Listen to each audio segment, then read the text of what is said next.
will try to strip you. But that time, the push in the lower back, automatic foul. Travis Mays, in his third year from the University of Texas, has had very limited. He's kind of the playing time. He's the odd man out, really, in the guard rotation for Atlanta. Well, it's hard to play 3 second guards, Bob. And anytime they have Augman, they have Graham, and then they also have Mays. And right here now, Scottie Pippen has struggled this year on the foul line, only shooting 66%. Purdue rebound. Once again, Hawks don't even get the defensive board off a missed free throw this time. Ball went straight to the hands of Purdue. Pippen kicks it to Armstrong, checks the three-point line. Willis with the board. See, the Bulls are doing a terrific job in spotting up on the other side of the floor behind the three-point line. Blaylock misses this one. Tucker with the rebound. Coming up after this game now, we have the Lakers at the Phoenix Suns. Ron Poole and Dick Versace will have that game for you as we continue our playoff coverage here on TNT.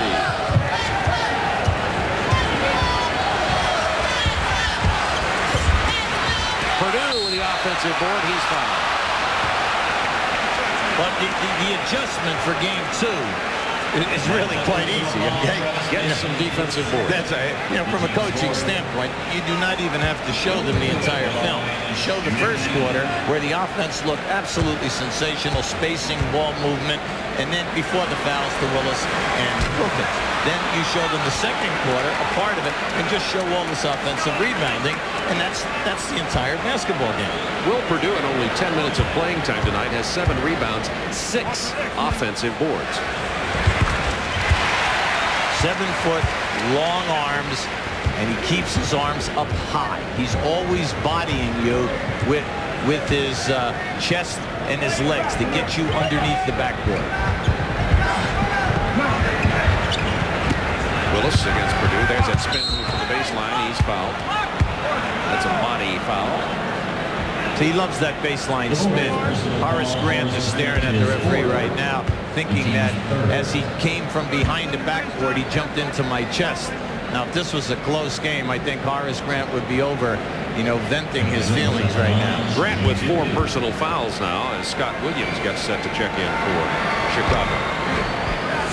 Willis rattles home the free throw attempt. Bulls lead it by 23 with 5:23 to go in the third quarter. These two teams play again on Sunday and then Tuesday in Atlanta. Willis misses. Williams rebounds.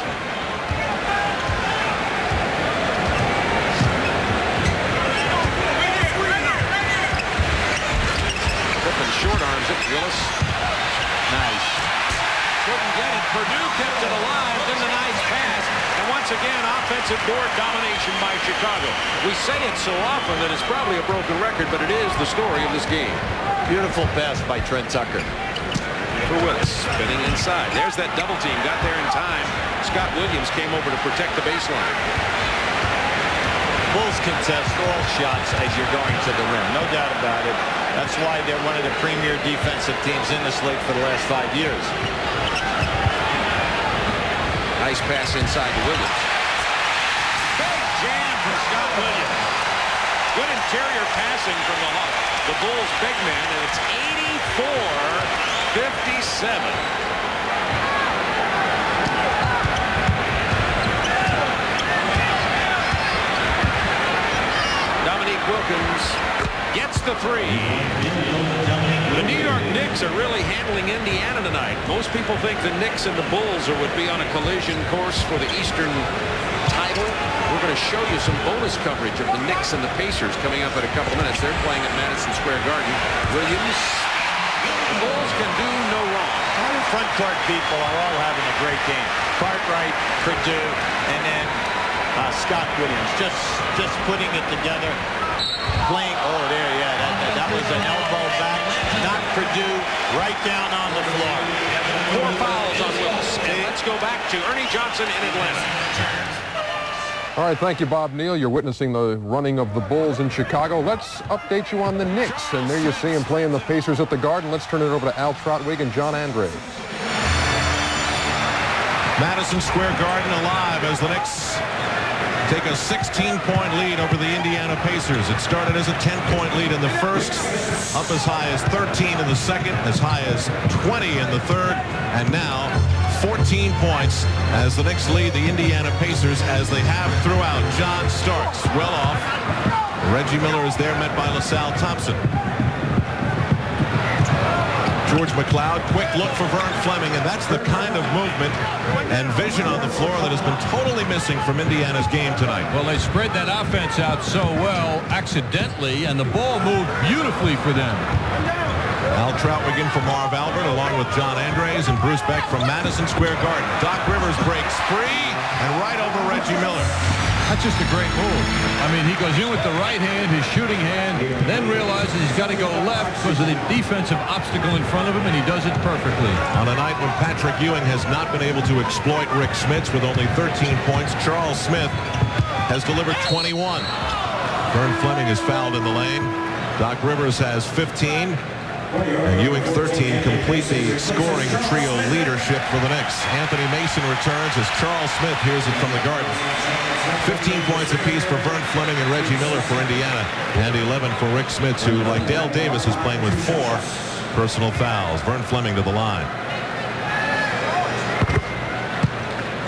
Vern Fleming is in his 9th season and has played more seasons, games, and minutes than any member of the Indiana Pacers. Knicks fans might note that Herb Williams is number 3 on that all-time list.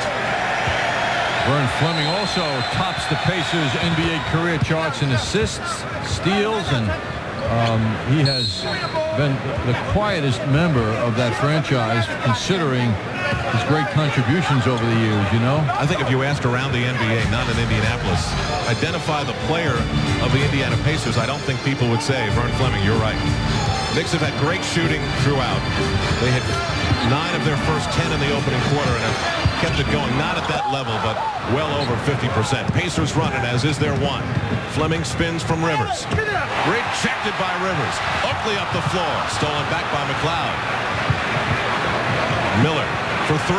That's his version of a layup, Al. He had 167 of those in this regular season, missing the NBA record for a season by only 5. He brings the Pacers within 11.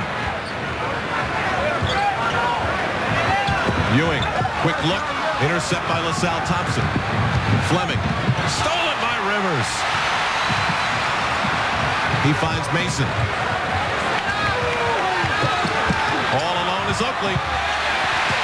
You know, the game is getting sloppy from a basketball perfectionist viewpoint, but it's much more fun to watch now as the Pacers have come to life. There's more action out there. Perhaps it's George McLeod's presence. He and Fleming are moving the ball well for the Pacers.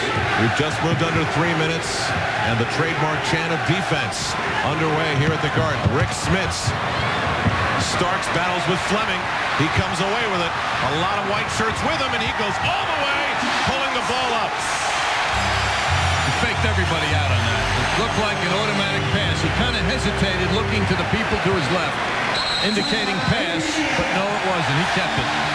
A couple of minutes to go in the third period. New York enjoying a 13-point lead over the Indiana Pacers, game 1 of their series. Now back to Chicago. Thanks, Ernie.